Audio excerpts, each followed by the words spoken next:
Number one అంటారు. అసలైన number one Gurukashi university.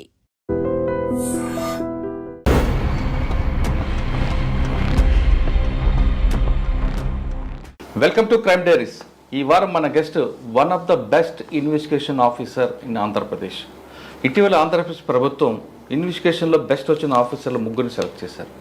1 Anakapalli జిల్లా, 2 పెద్దాపురం, 3 గుంతకల్. ఈ ముగ్గురులో పనిచేసిన ఆఫీసర్లకి ఏపీ డీజీపీ ద్వారకా తిరుమలరావు గారు అక్కడ నుండి యూనిట్ ఆఫీసర్గా అవార్డు ఇచ్చారు.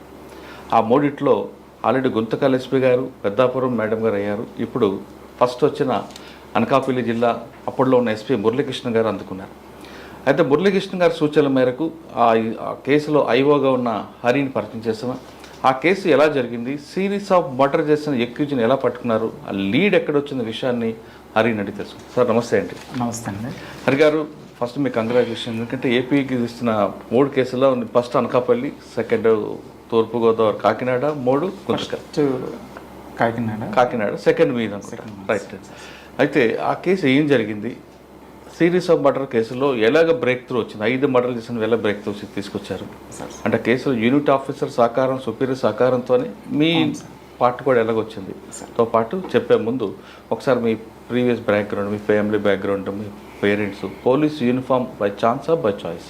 యాక్చువల్గా అయితే బై ఛాన్సే సార్. నాన్నగారు బెల్లికోల దండాసి అని, మాది శ్రీకాకుళం జిల్లా సారవకోట మండలం చిన్నకెట్టాలపాటు గ్రామం సార్. మా జిల్లా. అయితే నాన్నగారు వ్యవసాయం చేసుకుంటారు సార్, అమ్మగారు హౌస్ వైఫ్. నాతో పాటుగా అన్నయ్య ఉన్నారు సార్, అన్నయ్య సిఎస్ఎఫ్ కానిస్టేబుల్. తమ్ముడు ప్రస్తుతానికి స్టడీస్లో ఉన్నారు సార్, డిఎస్సి కోచింగ్లో ఉన్నారు. నేను ఆంధ్ర యూనివర్సిటీలో 2009లో పీజీ చేస్తుండగా ఈ ఎస్ఐ ఎగ్జామ్కి యూనివర్సిటీ నుంచే ప్రిపేర్ అయ్యాను సార్. ప్రిపేర్ అయ్యి అక్కడ నుంచే క్వాలిఫై అయ్యి సెలెక్ట్ అయ్యాను సార్. తర్వాత 2009లో ట్రైనింగ్ అయ్యి 2011లో రిలీవ్ అయ్యి వైజాగ్ రూరల్లో ఫస్ట్ పోస్టింగ్ కేడీపేట చేశాను సార్. కేడీపేట గురుగారి దగ్గరే. తర్వాత వడ్డాది మాడుగులో చేశాను సార్. వడ్డాది మాడుగులో 2013-14 చేశాక మళ్ళీ వైజాగ్ సిటీలో మల్కాపురం చేశాను సార్. సార్ ఫస్ట్ కేడీపేటలో, ఒకప్పుడు కేడీపేట వేరు, ఇప్పుడున్న కేడీపేట వేరు. మీకు మెయిన్ ఛాలెంజ్ ఏమొచ్చింది అక్కడ సార్? అంటే కేడీపేటకు వచ్చేసరికి సార్ మెయిన్ అంటే యాక్చువల్గా నేను ఫస్ట్ పోస్టింగ్ కేడీపేట చేశాను సార్. రీసెంట్గా నర్సీపట్నం చేసేటప్పుడు కూడా కేడీపేట 4 లిమిట్సే సార్. అప్పటికిప్పటికీ ఏంటంటే సార్, ప్రజల్లో చాలా అవేర్నెస్ బాగా ఎక్కువ వచ్చింది సార్. అప్పుడు అంటే నక్సల్స్ మూవ్మెంట్ ఉండడం వల్ల, అట్ ది సేమ్ టైం ఏంటంటే అవేర్నెస్ కూడా కొంచెం తక్కువ ఉండడం వల్ల ఏంటంటే మనం పోలీస్ అనమాట ఏది చెప్తే అది అన్నట్టు జనాలు కూడా వినేవారు. అట్ ది సేమ్ టైం అంటే బాగుండేది సార్. ఇప్పుడు వచ్చేసరికి ఏంటంటే పోలీస్ ఏది చేసినా సరే అంత అవేర్నెస్ ఎక్కువ వచ్చేయడం వల్ల ప్రతిదానికి కూడా విమర్శించడం, ఆర్గ్యూ చేయడం, అట్ ది సేమ్ టైం పైనుంచి అక్కడి నుంచి ఫోన్లు రావటం. అంటే ఇక్కడ యాక్చువల్గా ప్రాక్టికల్గా ఏం జరుగుతుందో మేము తెలుసుకొని పైకి చెప్పేలోపే పైనుంచి ఫోన్లు వచ్చేయడం, ప్రెజర్స్ రావడం బాగా ఎక్కువయ్యాయి సార్. అప్పుడే ఉండేవి కాదు. మేము ఏది చేసినా పర్ఫెక్ట్గా 2 పార్టీలను కూర్చోబెట్టా, లేదు కాదని అంటే అనమాట ఎవరికి అన్యాయం జరిగిందో వాళ్ళకి పర్ఫెక్ట్ న్యాయం చేయగలిగే వాళ్ళం. ఇప్పుడు ఏంటంటే ఎక్కువగా ఏంటంటే అవేర్నెస్ ఎక్కువ వచ్చేయడం వల్ల మాకు ప్రెజర్స్ అవి కూడా బాగా. అంటే అవేర్నెస్ రావడం మంచిదే కానండి, అది పూర్తి స్థాయిలో వచ్చినట్లేదు, సగం వల్లే ప్రాబ్లం సార్. చట్టం గురించి పూర్తిగా తెలిసిన వాళ్ళు అయితే మాకు అటువంటి ఫోన్లు చేయరు సార్. చట్టం గురించి సగం తెలిసిన వాళ్ళు ఉంటారు, వాళ్ళు అనుకున్నదే జరిగిపోవాలనుకున్న వాళ్ళు కూడా ఎక్కువ మంది ఉంటారు. దానివల్ల కొంచెం ప్రెజర్స్. కానీ గంజా ఎక్కువ ఉంటుంది కదా మీ ఏరియాలో, మరి ఎలా దాన్ని కంట్రోల్ చేసి? గంజా విషయానికి వచ్చేసరికి మీ దగ్గర సాగు ఉంటుంది, transport corridor sir. Exactly sir.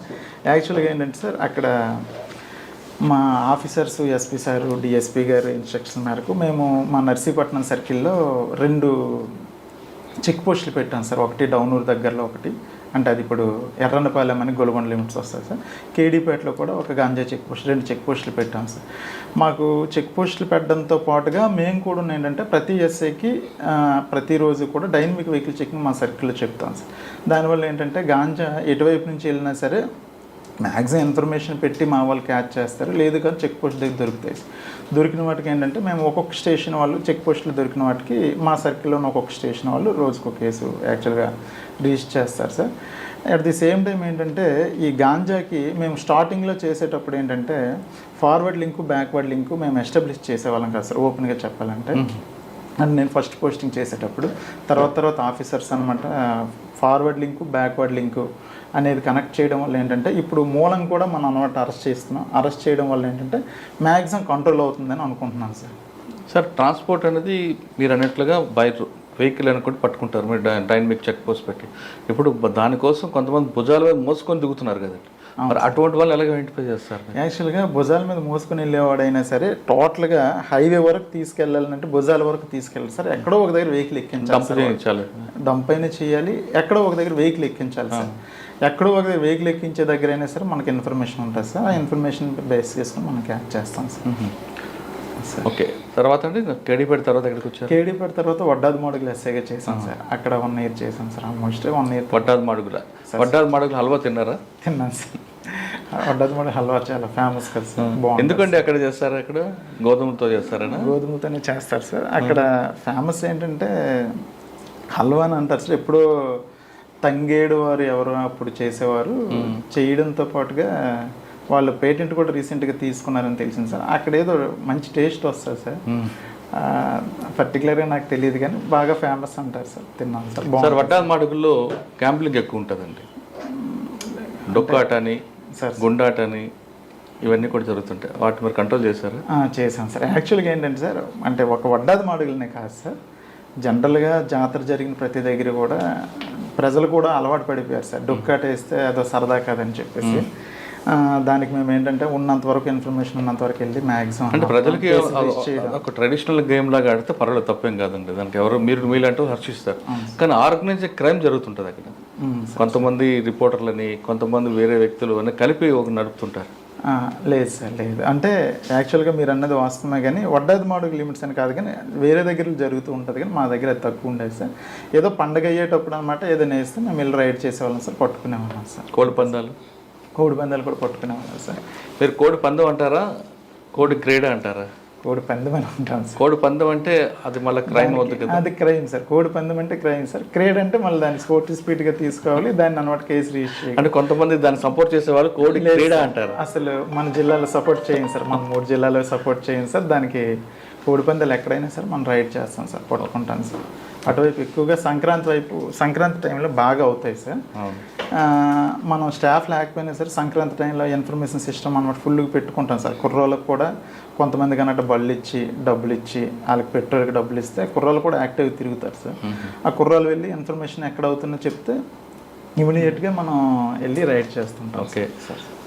మన వడ్డాది మాడుగుల తర్వాత అంటే మల్కాపురం చేశాం సార్, క్రైమ్లో చేశాం సార్. మల్కాపురం సిటీలో తర్వాత మునగపాకు చేశాను సార్. మునగపాక అక్కడ ఏముండే మెయిన్ ఛాలెంజ్ ఉందా సార్? మునగపాకు వచ్చేసరికి సార్ ఇందాక చెప్పాను కదా సార్ అవేర్నెస్ అని, అది మునగపాకు అప్పటికే చాలా ఎక్కువ అవేర్నెస్ సార్. అక్కడ ఏ చిన్న అంటే కంప్లైంట్ వచ్చేలోపే మనం వాళ్ళతో మాట్లాడే లోపే వాళ్ళు బయటికి వెళ్ళి పై అధికారి నుంచి ఎస్పీ సార్ నుంచి డిఐ సార్ నుంచి ఫోన్ వస్తుంది సార్. చాలా ఫాస్ట్గా ఉంటారు అక్కడ. ఎందుకంటే అంత ఎడ్యుకేటెడా పబ్లిక్? ఎడ్యుకేటెడ్ సార్, బాగా ఎడ్యుకేటెడ్, తెలివైన వాళ్ళు, మంచి వాళ్ళు కూడా సార్. మనం మంచిగా చూసుకుంటే మనకు మంచిగా చూసుకుంటారు సార్. కానీ మనల్ని అర్థం చేసుకున్నంత వరకు కూడా కొంచెం మనకి ఇబ్బంది పెడతారు సార్. మనం మంచోళ్ళము అనే విషయం వాళ్ళకి తెలిస్తే సార్ మనకు చాలా బాగా చూసుకుంటారు సార్. మనం కంప్లైంట్ అంటే రిసీవ్ చేసుకొని అట్ ది సేమ్ టైం మనం కేసు కట్టడం లేట్ అయినా సార్, అనుకోకుండా పరిస్థితుల వల్ల లేట్ అయినా సరే వాళ్ళు అర్థం చేసుకుని మనకి ఏ ఇష్యూ చేయరు సార్. అదే మనం కాకపోతే మాత్రం చాలా చాలా కాంప్లికేటెడ్గా ఉంటారు సార్. నా వరకు అయితే దేవుడి దయ వల్ల ప్రజలందరూ బాగా చూసుకున్నారు సార్. హ్యాపీగా 2 years చేశాను సార్. ఓకే. ఏ ఎలక్షన్ తర్వాత అండి సార్ దగ్గర చేశాను సార్. ఇంటెలిజెన్స్ 2 years చేశాను సార్. సార్ దగ్గర ఏం నేర్చుకున్నారు సార్ ఏంటంటే యాక్చువల్గా సార్ అంటే ఆయన పేరు చెప్పండి మీరు. సార్ పి శ్రీనివాసరావు సార్ దగ్గర మేము ఇంటెలిజెన్స్లో చేసాం సార్. సార్ దగ్గర నేర్చుకోవాల్సింది ఏంటంటే ఏ విషయమైనా సరే హట్ చేయకుండా చాలా స్మూత్గా చెప్తారు సార్. ఏది ఎదుటి వాళ్ళకి హట్ చేయరు. అంటే సార్ ముందు మేమన్నీ చెప్పకూడదు, కానీ ఇప్పుడు ఫర్ ఎగ్జాంపుల్ నేనే తప్పు చేస్తే తిట్టడం, వ్యధవండాలు, లేదంటే మా పోలీస్ ఆఫీసర్లకు చాలా ఎక్కువగా స్కోల్డింగ్ ఉంటుంది. మీ అందరికీ తెలుసు కదా సార్. నోటి నుంచి ఏ తిట్టు రాదు సార్. చెయ్యు, అది చెయ్యు, ఎందుకు చేయలేదు చెయ్యు, అంతే తప్ప తిట్టడం, కసురుకోవడం కానీ ఇసుక్కోవడం కూడా ఏమి ఉండదు సార్. దానివల్ల మేము కూడా ఏంటంటే హ్యాపీగా చేసుకున్నాం సార్. తర్వాత రెండోది ఏంటంటే మా వెల్ఫేర్ సార్. అంటే వెల్ఫేర్ అంటే మేము రోజుకి 24 గంటలు కష్టపడిన రోజు ఉంటుంది, ఒక రోజు కష్టపడిన రోజు కూడా ఉంటుంది సార్. కానీ అవసరం అనేది అంటే పనిని బట్టి ఉండదు సార్. ఫర్ ఎగ్జాంపుల్ నాకు ఏదో బాగలేకపోవచ్చు, ఆ రోజు పర్మిషన్ అడిగితే పర్మిషన్ ఇవ్వకపోవడాలు అవన్నీ అంటే మేము బాధపడతాం సార్. అలాంటి విషయానికి వస్తే సార్కి వస్తే 4 రోజులు కాదు, 5 రోజులు కాదు, 10 రోజులైనా వెళ్ళమంటారు సార్. నాకు ప్రమోషన్ టైంలో యాక్చువల్గా విజయవాడ ఏసీఆర్ కోసం దానికోసం నేను సుమారు చాలా రోజులు వెళ్ళాను సార్, విత్ సార్ పర్మిషనే. అంటే నాకు అవకాశం ఇచ్చారని కాదు సార్, నా విషయమని కాదు, అందరి విషయంలో కూడా వెల్ఫేర్ బాగా చూసుకుంటారు సార్. ఎవరికి నొప్పించే మాట కూడా అంటారు సార్, అది సార్లో. టీచర్ కదా, ఏంటి సార్? ఆయన టీచర్ కదా. బాయ్ సార్, ఏమో సార్, కానీ మాకు అయితే బాగా చూసుకునేవారు సార్. ఓకే, అదే చనం మీద ఇక్కడికి రమ్మన్నారు, కానీ నేను సార్ మీద గౌరవంతో వద్దు అని నేను. సరే అండి, ఇంటెలిజెన్స్లో ప్రమోషన్ వచ్చిందా మీకు? సార్ ఇంటెలిజెన్స్లో ప్రమోషన్ వచ్చింది, ఇంటెలిజెన్స్ ప్రమోషన్ వచ్చింది తర్వాత సార్. తర్వాత నేను ఏసీబీ చేశాను సార్, 5 years చేశాను. 5 years చేశాను. 5 years చేశాను శ్రీకాకుళం ఏసీబీలో. ఏమున్నాయండి మీ దగ్గర? ట్రాప్ కేసులు కానీ డిఏ కేసులు ఉన్నాయా? ఉన్నాయి సార్. చెప్పండి సార్. యాక్చువల్గా అయితే అంటే ముద్దాయిల పేర్లు మేము మీరు ఏవో పేరు చెప్పకుండా చెప్పండి నాకు. సార్ యాక్చువల్గా మేము జనరల్గా ఏంటంటే సార్, సంవత్సరానికి ఒక శ్రీకాకుళం రేంజ్కి వచ్చేసరికి ఒక యావరేజ్గా 10 నుంచి 12 ట్రాప్ కేసులు రిజిస్టర్ చేస్తాం సార్. అంటే అవి కూడా ఏంటంటే ఒక అధికారి, ఎవరైనా కరప్టెడ్ అధికారి మాకు అడిగాడు అని మాకు ఎవరైనా కంప్లైంట్ వచ్చి అతను అడిగినట్లుగా ప్రూఫ్ అంటే వీడియో కానీ ఆడియో కానీ ఒకవేళ ఉన్నట్లయితే మనం యాక్చువల్గా ప్రొసీడ్ అవుతాం సార్. అది కూడా పై అధికారులు డీజీ సార్ పర్మిషన్ తీసుకున్నాక మేము ప్రొసీడ్ అవుతాం sir. At the same time ఏంటంటే ఎవరికైనా సరే డిస్ప్రపోర్షనేట్ అసెట్స్ ఉన్నాయి అని అనుకుంటే వాళ్ళ మీద మేము పూర్తిగా ఒక 1 నెల రోజులు 2 నెలలు వాళ్ళ వెనక మేము ఫాలో అయ్యి అతనికి ఉన్న సోర్స్ ఏంటి, అతను అమౌంట్ ఎక్కడి నుంచి అనమాట డిస్ప్రపోర్షనేట్గా సంపాదిస్తున్నాడు, తర్వాత ఆయన ఆస్తులు ఎక్కడెక్కడ ఉన్నాయి అన్నీ మేము వెరిఫై చేసుకున్నాక ఒక డిఏ క్యాలిక్యులేషన్ వేసుకుని దాన్ని బేస్ చేసుకుని డీజీ గారు పర్మిషన్ తీసుకున్నాక ఆ కేసులో మేము ప్రొసీడ్ అవుతాం. మీరు చేస్తున్న 5 సంవత్సరాల్లో ఒక మంచి ట్రాప్ కేసు చెప్పండి. మా డిఎస్పీ సార్ రమణమూర్తి సార్ ఆధ్వర్యంలో అంటే 4 lakhs తీసుకుని ఒక తహసీల్దార్ మీద కేసు వేసాం సార్, ట్రాప్ కేసు. అది ఏంటంటే సార్, యాక్చువల్గా ఒక పెద్ద ఆయన సార్, 65 సంవత్సరాలు 70 సంవత్సరాలు ఉంటే ఒక రిటైర్డ్ టీచర్ కంప్లైంట్.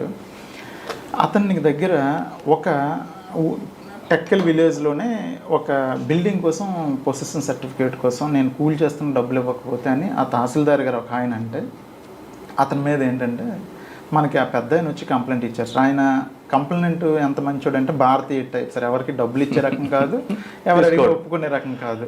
సో ఆయన పర్టికులర్గా వచ్చేసి ఫస్ట్ ఏంటంటే వాళ్ళ అబ్బాయి కూడా పోలీస్ ఆఫీసరే, వాళ్ళ అబ్బాయి కూడా వద్దు ఎందుకు మనకు అన్నా సరే లేదు డబ్బులు అడిగితే కంపల్సరీగా మనం కంప్లైంట్ ఇవ్వాలని వచ్చి ఆయన వచ్చి కంప్లైంట్ ఇస్తే దాంట్లో మేము ప్రాసెస్ చేసాం సార్. అతను అడిగినట్టుగా వాయిస్ అన్నీ ఉండేసరికి ప్రొసీడ్ అయ్యా. 4 lakhsతో తహసీల్దార్ గారిని మేము ట్రాప్ చేసి పట్టుకున్నాం సార్. రమణమూర్తి సార్ అని BVSS Ramanamurthy sir batchmate sir, ఆయన అతను పట్టుకున్నాం. అది ట్రాప్ తర్వాత మీరు హౌస్ సెర్చ్ చేస్తుంటారు, అక్కడే దొరికాయి? అక్కడ ఏం దొరకలేదు సార్, అతను రెంటెడ్ హౌస్లో ఉంటున్నాడు సార్, అందువల్ల అతనికి ఏం దొరకలేదు సార్. అతనికి దానికి ముందు కూడా ఒక కేసు ఉంది సార్, ట్రాప్ కేసు ఉంది, తర్వాత తెలిసింది సార్. పాత బ్యాచ్ అయితే ఇంకే గుర్తున్నాయండి అక్కడ ట్రాప్లు సార్? యాక్చువల్గా అంటే ట్రాప్లు అనేసరికి సంవత్సరానికి ఒక 10 చేస్తాం సార్, 5 years కదా. కానీ ఎక్కువగా శ్రీకాకుళంలో లిటిగేషన్స్ కొంతమంది ఉంటారు సార్, అవతల ఆఫీసర్ని ఇబ్బంది పెట్టడానికి కొంతమంది చేస్తుంటారు సార్, వీళ్ళే ఆఫర్ ఇస్తుంటారు, అటువంటి కూడా ఎదురుపడ్డాయి మీకు? సార్ యాక్చువల్గా ఏంటంటే ఏసీబీలో వచ్చేసరికి ప్రతిదీ మనం అంటే కంప్లైంట్ వచ్చిన వెంటనే మనకు వెరిఫై చేసుకోవడానికి ఒక రోజు టైం ఉంటుంది సార్, 1 రోజు 2 రోజులు. ఇన్స్పెక్టర్కి డిఎస్పీ గారు ఎండార్స్ చేస్తారు సార్ వెరిఫై చేయండి, అప్పుడు మేము వెళ్ళి వెరిఫై చేస్తాం సార్. అంటే యాక్చువల్గా ఇతనికి నిజంగా అవసరం ఉండి అప్రోచ్ అయ్యాడా ఆఫీసర్ దగ్గరికి, లేదు కాదనంటే కావాలని అప్రోచ్ అయ్యాడు అనేది మనం ఎంక్వైరీ చేస్తాం sir. At the same time రెండోది ఏంటంటే సార్, అక్కడికి వెళ్ళిన తర్వాత అతను కరప్టెడ్ ఆఫీసరా కాదనేది కూడా మేము వెరిఫై చేస్తాం సార్. ఇతను అవసరం నిజంగా ఉంది అని అనేది వెరిఫై చేసినప్పుడు అవసరం ఉంది అని అంటే ఈయన జెన్యూన్ కంప్లైంట్ అవుతాడు సార్.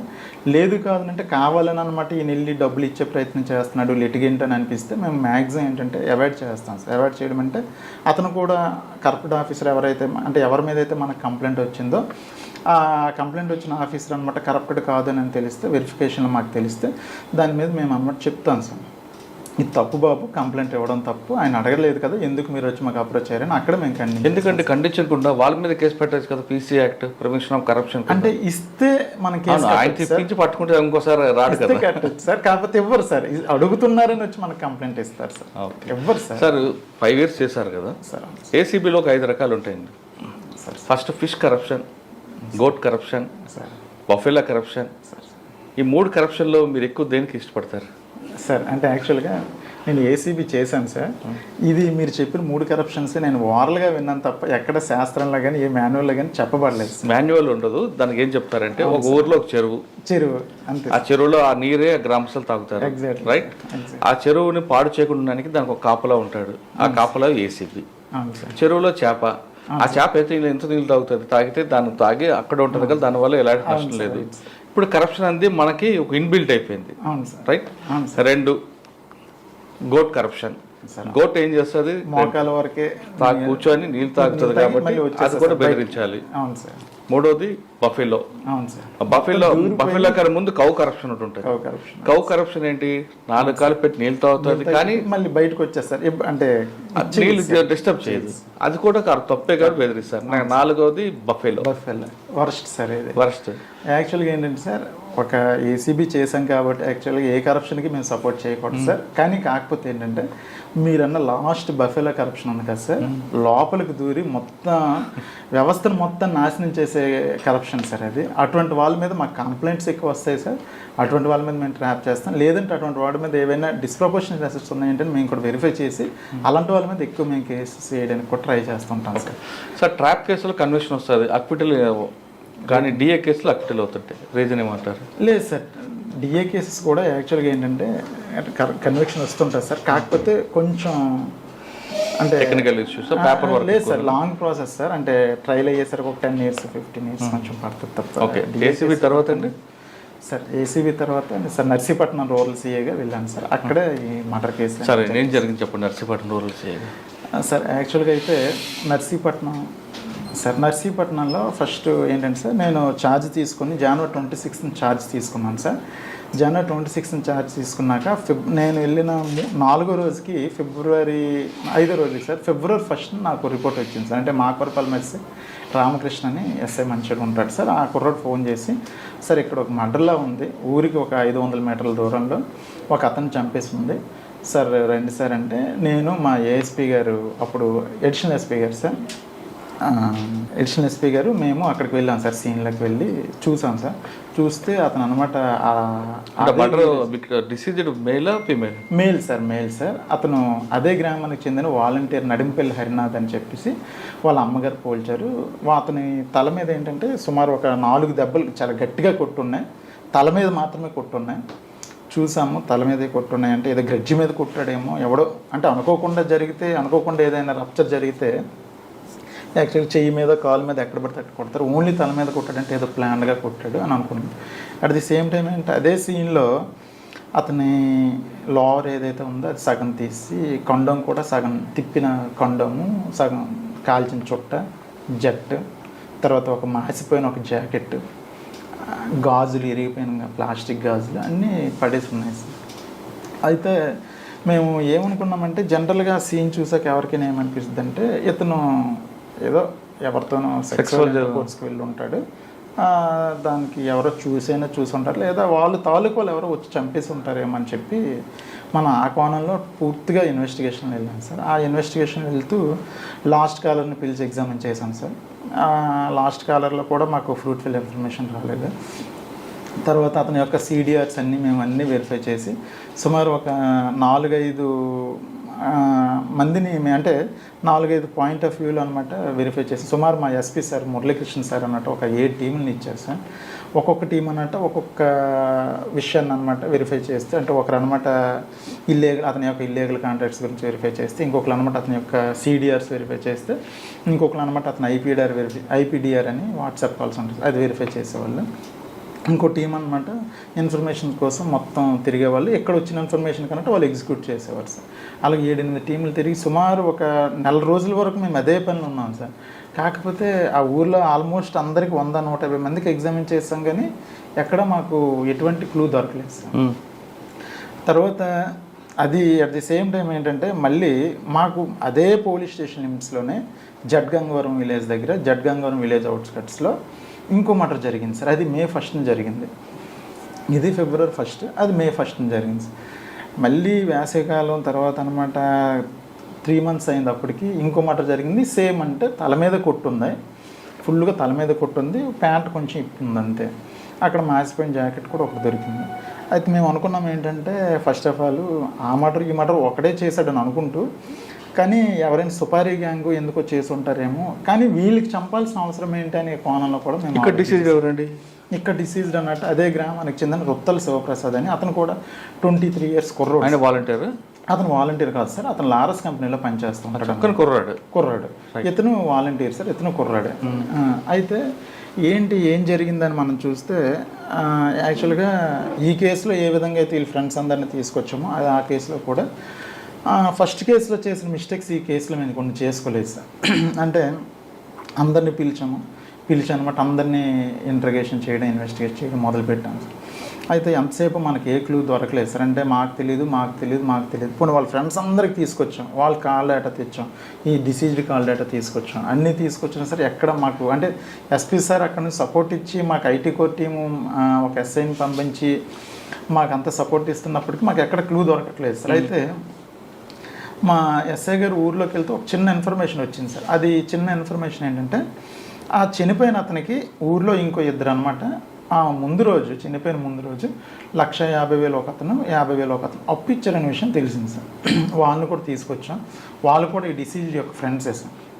వాళ్ళు ఏంటంటే ఎందుకు బాబు మీరు అప్పు ఇచ్చారంటే ఫస్ట్ ఆఫ్ ఆల్ వాళ్ళు ఏంటంటే సార్ అది అడిగాడు, మాకు 1-2 నెలల నుంచి అడుగుతున్నాడు, అడిగితే మేము ఇచ్చాం తప్ప మాకు ఇంకేం తెలియస్తారంటే మరి ఆ డబ్బులు ఏం చేస్తారంటే ఎందుకో తెలియకుండా మీరు ఎందుకు ఇస్తారా బాబు అని వాళ్ళు మనం త్వరగా ఇంటర్గేట్ చేస్తే వాళ్ళు ఏం చెప్పారంటే లాస్ట్లో ఒక చిన్న క్లూ ఏం చెప్పారంటే సార్ ఏదో వ్యాపారం చేస్తాడు సార్ వాడు, వ్యాపారానికని అడిగాడు సార్, నీకు 2 రోజులు ఇచ్చేస్తాను అన్నాడు సార్. ఆ వ్యాపారం ఏంటో తెలియదు, 2 రోజులు తిరిగి ఇచ్చే వ్యాపారం ఏంటో మాకు అస్సలు తెలియదు సార్ అని వాళ్ళు చెప్తే మరి వాడికి ఇంకా ఎవరెవరు ఫ్రెండ్స్ ఉన్నారని మనం పర్టికులర్గా వాళ్ళని అడిగాం సార్. ఆ ఇద్దరు ఫ్రెండ్స్ కూడా ఏం చెప్పారంటే సార్ ఇది యాక్చువల్గా వాళ్ళ ఫ్రెండ్స్ ఎవరో తెలియదు కానీ వ్యాపారం మాత్రం ఇక్కడ కొత్తపాలెం అని ఒక విలేజ్ ఉంది సార్, ఆ విలేజ్లో ఒక కుర్రాడు ఉన్నాడు, వాడితో చేస్తున్నాడేమో అని నా అనుమానం సార్. ఎందుకంటే ఒకరోజు వాడితో కొత్తపాలెంలో మాట్లాడాలి అన్నాడు, నా ఫోన్ ఇచ్చి మాట్లాడుకోరని ఆ డిసీజ్డ్కి చెప్పాను. చెప్తే ఆ డిసీజ్డ్ ఏమన్నాడంటే ఒరే ఫోన్లో మాట్లాడకూడదు, ఏదైనా వెళ్ళి అక్కడికి వెళ్ళి మాట్లాడాలి, నీ బండి మీద నాకు డ్రాప్ చేయి అన్నాడు. అదేంట్రా డ్రాప్ చేయడం, ఫోన్లో మాట్లాడితే సరిపోదు కదంటే ఫోన్లో మాట్లాడకూడదు, అది అంతే నీకు తెలీదు, నాకు డ్రాప్ చేయని చెప్పి దగ్గరుండి నాకు డ్రాప్ చేయమని నేను కొత్తపాలెం ఆ విలేజ్ వెళ్ళి నేనే ఆ ఇంటి వరకు డ్రాప్ చేసి వచ్చాను. నేను వస్తానంటే వద్దనేసాడు సార్. వెళ్ళిపోమంటే నేను రిటర్న్ అయిపోయాను సార్.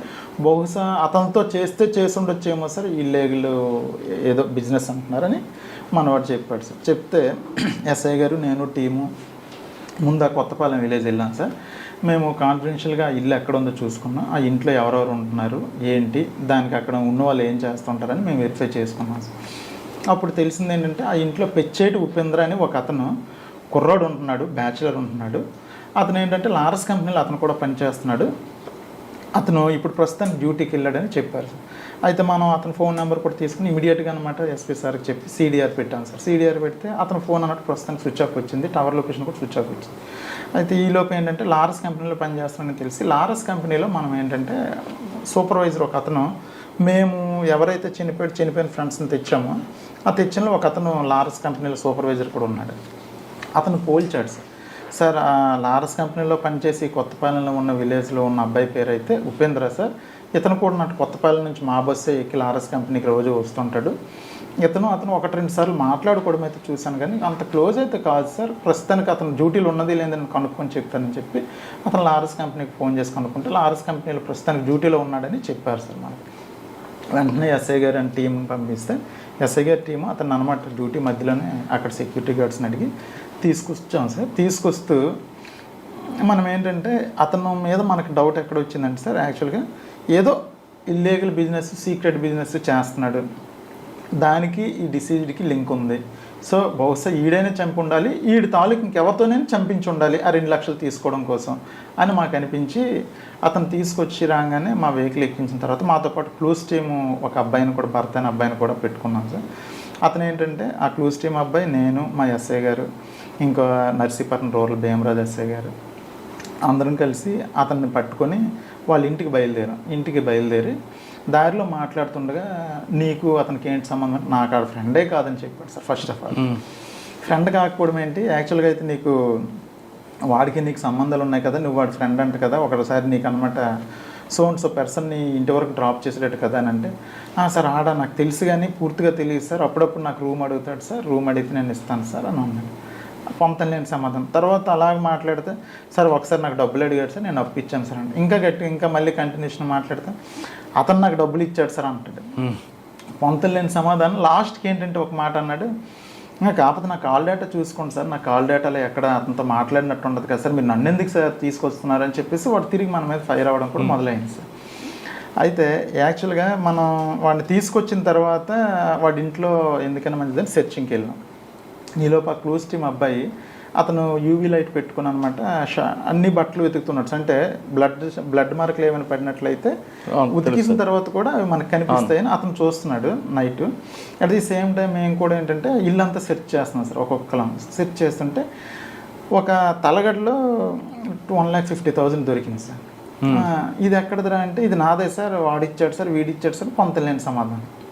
మళ్ళీ అలమారాలో ఒక 50,000 దొరికింది. ఒరే 2 lakhs దొరికింది ఎక్కడదిరా అంటే, వాడి జీతం 15,000, వాడు ఉంటున్న ఇంటి అది 4,000, అసలు 1,50,000 2 లక్షలు ఉండే అవకాశమే లేదు. తర్వాత ఆ రూమ్ మొత్తంలో ఒక 4 జతల బట్టలు, ఒక మంచమే ఉంది. అలాంటి దగ్గర ఇంత డబ్బు ఎందుకు పెట్టుకున్నాడంటే, సార్ నాకు మా ఫ్రెండ్ ఇచ్చాడు సార్, వాడు ఇచ్చాడు సార్, చచ్చిపోయినాడు ఇచ్చాడు సార్, నేవో చెప్తున్నాడు. ఇప్పుడు చచ్చిపోయినాడు ఇచ్చాడు 2 lakhs పర్లేదు, ఇంకో 75,000 కూడా అక్కడే దొరికాము. ఎవరెవరా ఈ డబ్బు అంటే, సార్ అది కాదు సార్, ఇది కాదు, ఏవో పొంతలేని వేశారా అలా మనం ఇంటర్గేట్ చేసాము. అది సో అప్పుడు చెప్తే అప్పుడు ఏంటంటే, ఫస్ట్ ఆఫ్ ఆల్ వాడికి అర్థమైపోయింది ఏంటంటే, వీళ్ళు నన్ను కనిపెట్టేశారు, అందుకే ఇంటికి తీసుకొని సెట్ చేశారు, డబ్బులు కూడా దొరికేసాయి. అట్ ది సేమ్ టైం ఏంటంటే నా బట్టలు కూడా వెతుకుతున్నారంటే, బ్లడ్ స్టెయిన్స్ ఏమైనా దొరికేస్తాను నేనని వాడికి అర్థమైపోయింది సార్. అర్థమైపోయిన తర్వాత వాడు ఏం చేశాడంటే నెక్స్ట్, సార్ అంటే ఇవన్నీ కూడా ఉన్నట్టు అప్పు అడిగాను తప్ప నాకు ఆయనకి ఎటువంటి సంబంధం లేదు, అది నాకు అప్పు ఇచ్చాడని చెప్పాడు. అప్పు ఇస్తే మిగతా 75,000 అంటే, సార్ ఇంకో ఫ్రెండ్ అప్పు అడిగాను పొంతలేని సమాధానాలు.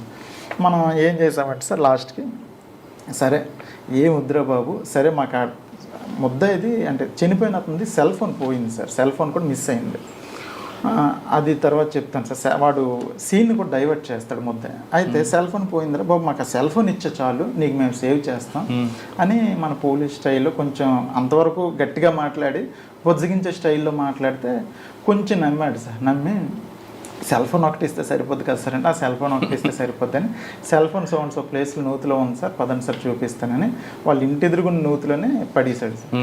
మనం ఇంటి ఎదురుగున్న నూతిలో పడేసరికి మనం నూతిలో నీళ్ళన్నీ తోడించిన తర్వాత సెల్ ఫోన్ ఎవరిదైతే చనిపోయాడు కుర్రోడు, ఆ సెల్ ఫోన్ రికవర్ చేసిన తర్వాత మేము కూడా నమ్మాను సార్.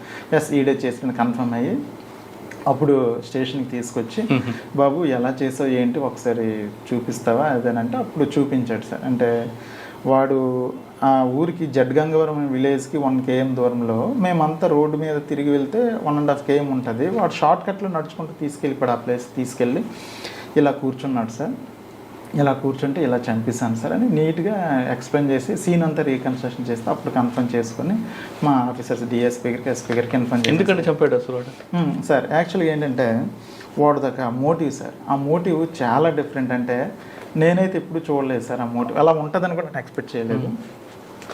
వాడికి డబ్బులు కావాలి సార్. వాడు యాక్చువల్గా ఫస్ట్ ఎవరికైతే చంపాలనుకుంటాడో వాడితో ఫ్రెండ్షిప్ చేస్తాడు సార్. ఫ్రెండ్షిప్ చేసి అంటే ఫస్ట్ ఆఫ్ ఆల్ ఏంటంటే, ఈడు లారస్ కంపెనీలో పనిచేసేవాడు సార్ ముద్దయ్యి. ఆడేంటంటే లారస్ కంపెనీలో ఎవరైతే పనిచేస్తారో వాళ్ళ దగ్గర కొంచెం ఉండి ఎవరికైనా డబ్బుల మీద ఆశ ఉన్న వాళ్ళని సెలెక్ట్ చేసుకుంటాడు సార్. సెలెక్ట్ చేసుకుని ఎవరికైతే డబ్బుల మీద ఆశ ఎక్కువ ఉందో వాళ్ళ దగ్గరికి అంటే సింపుల్గా వెళ్ళి ఒక చిన్న లైన్ వదులుతాడు సార్. నాకు మంచి ఏజెన్సీ వాళ్ళు తెలుసు, లిక్విడ్ బిజినెస్ నాకు ఐడియా ఉంది, లిక్విడ్ బిజినెస్ ఒకవేళ చేస్తే 1 lakhది 2-3 daysలో 3-4 lakhs వచ్చేస్తే, లిక్విడ్ గాంజా బిజినెస్ 3-4 lakhs వచ్చేస్తే నాకు అవతల పార్టీ వాళ్ళకి తెలుసు, మీరు అంటే డబ్బులు అరేంజ్ చేసుకుంటాను, నేను పార్ట్నర్షిప్ అవతలని పిలిపిస్తాను, మీరు అనమాట డబ్బులు తీసుకొస్తే గంజా తీసుకొస్తే మనం అన్నట్టు పార్టీ వచ్చిన తర్వాత మళ్ళీ రాస్తాడు.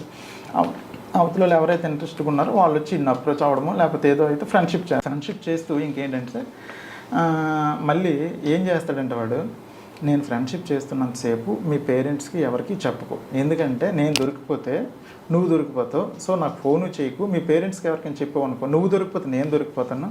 మీ పేరెంట్స్కి మీ ఫ్రెండ్స్కి ఎవరికి చెప్పకూడదు. చెప్తే నేను అనమాట నేను దొరికిపోతానని చెప్పి, అంటే ఎవడైతే చచ్చిపోతాడు డిసీజ్డ్కి అనమాట ఈడొకడు ఫ్రెండ్ ఉన్నాడని చెప్పి వాళ్ళ పేరెంట్స్కి కానీ ఫ్రెండ్స్కి కానీ ఎవరికి తెలియదు. అట్ ది సేమ్ టైం ఏంటంటే ఫోన్ కాల్ డేటాలో కూడా ఎక్కడ వీడికి వాడికి ఫోన్ కూడా మనకి ఎక్కడ కనెక్ట్ అవుతుంది. చాలా తెలివిగా ప్లాన్గా వాడితో చాలా అద్భుతమైన ఫ్రెండ్షిప్ చేస్తాడు సార్. ఫ్రెండ్షిప్ చేసి ఒక ఫైన్ డే ఏంటంటే డబ్బులు అరేంజ్ చేసుకోమంటే డబ్బులు అరేంజ్ చేసుకున్న రోజు డబ్బులు అరేంజ్ చేసుకున్న ఒక 4 రోజుల ముందే ఏ ఊరైతే వాడిది ఉంటుందో ఆ ఊర్లోనే ఎక్కడైతే లోన్లీ ప్లేస్ ఉంటుందో ఆ లోన్లీ ప్లేస్కి డిసిజన్ని తీసుకెళ్ళమని చెప్తాడు సార్. ఎందుకు, ఇక్కడైతే గాంజా వాళ్ళు వస్తారు, సీక్రెట్గా ఉండాలి, 3వ కంటికి తెలియకూడదు, అది మీ ఊరు దగ్గరలో పెట్టుకుంటేనే బెటర్ అని అంటాడు సార్. ఆలూరు దగ్గరలోనే పెట్టుకుంటారు. ఆలూరు దగ్గరలోనే డిసీజ్డే అమాయకంగా చూపిస్తాడు, ఈ ప్లేస్ అయితే గాంజా బిజినెస్ అయితే ఎవరు రారు అని. ఆ ప్లేస్ చూపించిన తర్వాత ఒక కర్ర కూడా తీసుకొని రమ్మంటాడు సార్. ఎందుకంటే ఆ లిక్విడ్ గాంజా తెచ్చిన వెంటనే అది భూమిలో పాతి పెట్టాలి.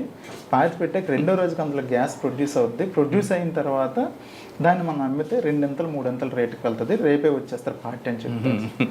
ఆ డిసీజ్లు ఏంటంటే వీడు చెప్పే మాటలు ఎక్కువ నమ్ముతారు సార్, అంత బాగా నమ్మిస్తాడు. ఫ్రెండ్షిప్ కూడా చాలా బాగా చేస్తాడు. చేశాక అంటే చంపేసిన ఒక 3-4 రోజుల ముందు ప్లేస్ చూసుకుంటారు, కర్ర ఏర్పాటు డిసీజ్డే చేసుకుంటాడు ఒక విధంగా. ఆడే తెచ్చుకుంటాడు సార్ ఒక విధంగా. అవన్నీ తెచ్చుకున్న తర్వాత సార్ ఒక రోజు అనమాట డబ్బులు వచ్చిన రోజు అనమాట, డబ్బులు రేపు వచ్చేస్తానంటే వాడు ఇద్దరు కలిసి సీన్లోకి వెళ్తారు. వెళ్ళిన తర్వాత ఒక లోన్లీ ప్లేస్లో ఆ ఊరు దగ్గరలోనే ఎందుకు సెలెక్ట్ చేసుకుంటుంటే అక్కడ ఊర్లో చచ్చిపోతే ఊరోళ్ళ మీదకి వెళ్ళిపోతే తప్ప బయట మీద ఎవరికి దృష్టి రాదని, అంత దారుణమైన ఆలోచన సార్ ముద్దాయిది. అయితే ఏంటంటే అక్కడికి వెళ్ళి అక్కడ అనమాట ముద్దాయి అనమాట కర్ర తీసుకొని ఇక్కడ ఈ ప్లేస్లో దాబాలని ప్లేస్ సెలెక్ట్ చేసి ఎవరు ర్యాంట్ అయిన చూసి వాడు అలా కూర్చొని ఏదో ఫోను ఏదో మాట్లాడుతుంటే వెనక నుంచి గట్టి కొట్టేస్తాడు. కంటిన్యూషన్గా చంచిపోయినంత వరకు తల మీద కొట్టేస్తాడు సార్. అదే కర్రతో తల మీద కొట్టేసి చంపేస్తాడు సార్. చంపేసిన తర్వాత ఆ జేబులో ఉన్న డబ్బులు పట్టుకొని వెళ్ళిపోతాడు సార్. ఆ విధంగా చేస్తాడు. సరే అండి, జేబులో డబ్బులు తీసుకెళ్తారు, అంతవరకు బాగానే ఉంది. మరి ప్యాంట్ ఎప్పుడు ఎందుకు పిన్నిస్కి కండం పెట్టి? Exactly sir. అయితే ఏంటంటే వాడు మొత్తాన్ని సీన్ని రీకన్స్ట్రక్షన్ చేస్తాడు సార్. చేసి మన కేసు మొత్తం డైవర్ట్ చేస్తాడు సార్. ఎంత దారుణంగా డైవర్ట్ చేస్తాడంటే ఇప్పుడు జడ్గంగవరం కేసులో కూడా చనిపోయిన అతని సెల్ ఫోన్ తీసుకొని ఇతనికి ఎప్పుడో ఒక అతని మీద కోపం ఉంటే అతనికి మిస్డ్ కాల్ ఇచ్చాడు సార్. అతను ఏంటంటే తెలియక 2-3 టైమ్స్ కాల్ చేసి ఎత్తాడు, మాట్లాడకుండా అనమాట ఫోన్ స్విచ్ ఆఫ్ చేస్తాడు. అంటే ఎత్తి ఒక 1 minute 2 minutes ఉండి ఫోన్ స్విచ్ ఆఫ్ చేస్తాడు. చేసి ఆ ఫోన్ తీసుకొచ్చి వాళ్ళ ఇంటి ఎదురుగున్న నూతిలో పడేశాడు. మనం ఆ చనిపోయిన అతను CDR తీసిన వెంటనే లాస్ట్ కాల్ రావడంటే వాడిని పట్టుకొని వస్తాం. వాడినే పట్టుకొని వస్తే అసలు చనిపోయినాడు ఎవడో తెలియదు అంటాడు వాడు. నీకు తెలియకపోతే లాస్ట్ కాల్ ఎందుకు చేస్తే నీకేంటి సంబంధం అంటాం మేము. టోటల్గా ఏంటంటే అసలు మొత్తం డైవర్ట్ చేసేస్తాడు. At the same time first కేసులో కూడా మీరు వాలంటీరు 2వ రోజు అనమాట పెన్షన్ డబ్బులు పంచాలి. పెన్షన్ డబ్బులు వచ్చాయి సార్. ఆ వచ్చిన పెన్షన్ డబ్బుల్ని ఏంటంటే వాడు వచ్చిన పెన్షన్ డబ్బుల్ని పంచడం కోసమని పంచాయతీ సెక్రటరీ దగ్గర ఆ రోజు తీసుకొని ఆ డబ్బులు పట్టుకుని వెళ్ళిపోయాడు వాలంటీర్. 75,000 ₹1,00,000 సార్ పట్టుకుని వెళ్ళిపోతే అక్కడ చంపేసిన తర్వాత వాడికి ఏంటంటే అక్కడ బట్టలు ఇప్పేసి కొండమని అంటే ఏంటంటే వాడికి ఇల్లీగల్ అఫైర్స్ ఎక్కువ ఉంటాయి సార్.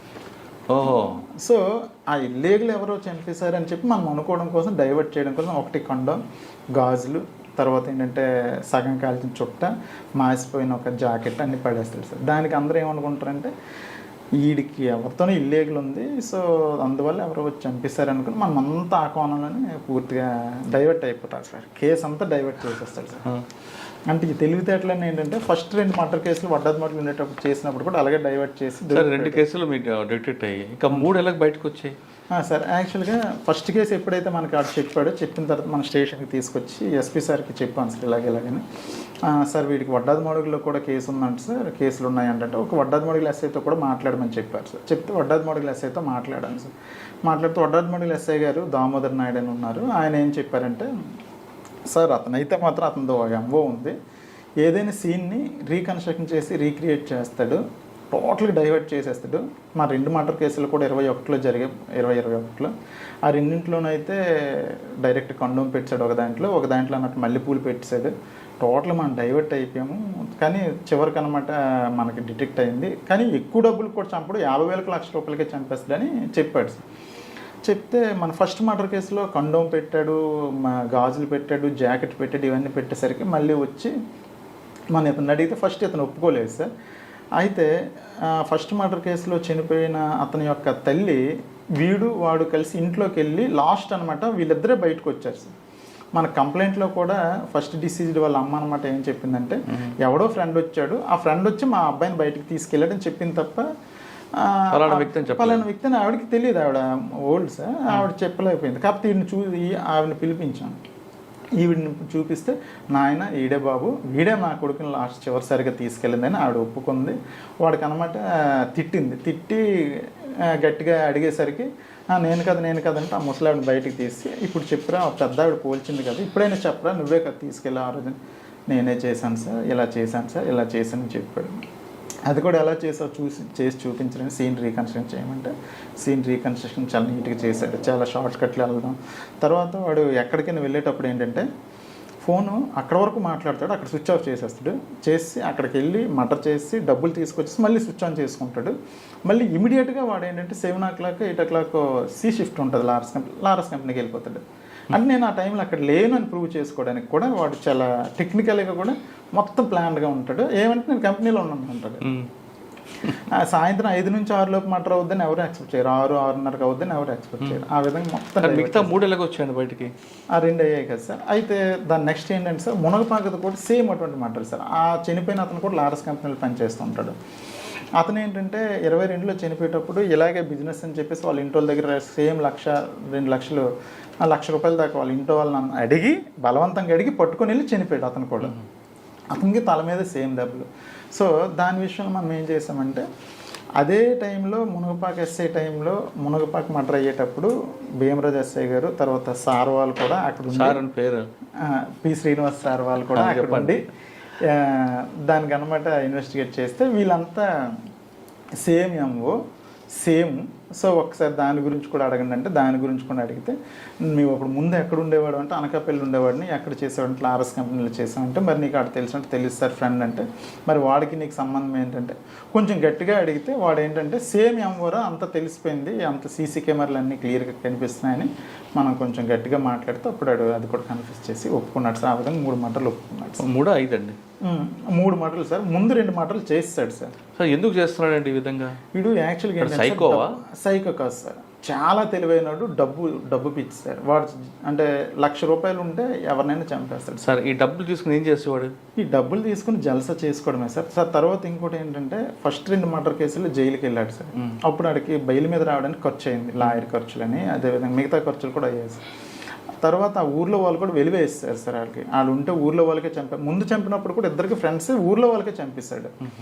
అందువల్ల ఏంటంటే బయట ఏదైనా అంటే రూమ్ తీసుకుని ఉండడానికి వాటికి ఆ ఖర్చులకి ఫ్యామిలీ లేదు, పేరెంట్స్ కానీ ఉన్నారు సార్, తల్లిదండ్రులు ఉన్నారు. బట్ ఏంటంటే వాళ్ళు కూడా ఏంటంటే వీడు ఊర్లోకి వస్తే ఎవరైనా చంపేస్తున్నాడని, ఆడది వడ్డాది మోడుగుల మండలం జంపిన విలేజ్ సార్. పెళ్లి కాలేదు సార్. వాడు ప్రస్తుతానికి జైల్లో ఉన్నాడు సార్. సార్ ఆయన మళ్ళీ బయటకు వచ్చి మళ్ళీ నేరం చేయకుండా ఏం చేశారు మరి?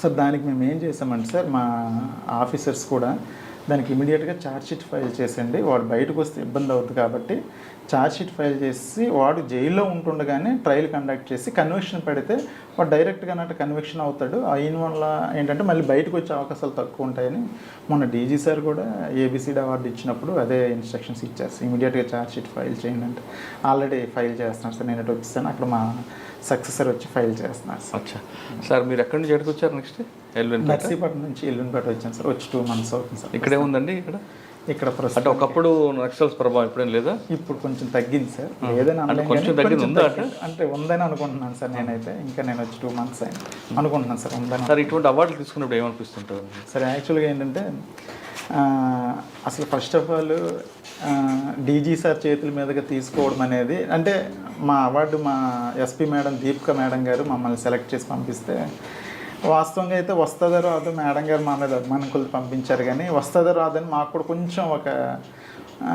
అంటే అంత ఆశ అయితే ఉంది. వస్తే హ్యాపీ, కాకపోతే వస్తుందో రాదని ఒక చిన్న దీనిగా ఉండేది. రావడం వల్ల అయితే చాలా హ్యాపీ సార్. హ్యాపీ ఏంటంటే స్టేట్ వైడ్ మేము ఎవరనేది తెలిసింది. అట్ ది సేమ్ టైం అయితే మా ఊర్లో కూడా తెలిసింది. మా నాన్నగారు అయితే ఈ ఫోటో చూసి ఫ్రేమ్ కూడా కట్టించుకొని లోపల పెట్టేశారు ఆల్రెడీ. అంటే ఆయన గొప్ప ఆయన ఫీల్ అయ్యారు సార్. ఓకే, పోలీస్ డిపార్ట్మెంట్కి వచ్చిన తర్వాత ప్రజలకు ఎంత సేవ చేస్తాం, టిపికల్ కేసులో ఎంత డెప్త్గా వీళ్ళు ఇన్వెస్టిగేషన్ చేస్తే ఖచ్చితంగా పై ఆఫీసర్ గుర్తిస్తారు అని చెప్పడానికి హరిగారి కేసు నిదర్శనం. ఒక చిన్న క్లూ పట్టుకుని ఆయన దాన్ని బాగా ఇన్వెస్టిగేషన్ చేసి త్వరగా చేయడం బట్టి 5 మర్డర్ కేసుల్లో ఆయన దొరకడంతో ప్రభుత్వం కూడా ABCD అవార్డు ఇవ్వడంతో ఆయన డీజీ గారి చేతుల మీదకి అవార్డు తీసుకోవడం, ఆ అవార్డు పేపర్లో రావడం, అది చూసి ఆయన తండ్రి ఊర్లో అందరికీ గర్వంగా చెప్పుకోవడం కాకుండా ఒక ఫోటో ఫ్రేమ్ కట్టిస్తున్నారు. అంటే మనకి జన్మనిచ్చిన తండ్రి మనం గుర్తించి, ప్రజలు గుర్తించి, ఇంతకన్నా కావాల్సిన మంచి జాబ్ కావాలంటే పోలీస్ డిపార్ట్మెంటే బెస్ట్ డిపార్ట్మెంట్. ఖచ్చితంగా మీరందరూ పోలీస్ డిపార్ట్మెంట్ రండి, ఓపిక్గా చూడండి. కొంతమంది ఆఫీసర్లు చెప్తున్నట్లుగా మన నోరు మంచిదైతే ఊరు మంచిది అవుతుంది అనే విషయాన్ని గుర్తుపెట్టుకున్న వాళ్ళు ఖచ్చితంగా పోలీస్ డిపార్ట్మెంట్ వచ్చి ప్రజలకు సేవ చేయాలి. ఇది హరిగారితో ఎక్స్క్లూజివ్. వచ్చేవారు మరో గెస్ట్తో మళ్ళీ కలుస్తా. అంతవరకు నమస్తే. Thank you sir. Thank you very much. All the best. ఇంకా మంచి కేసులు చేయండి. Thank you very much sir.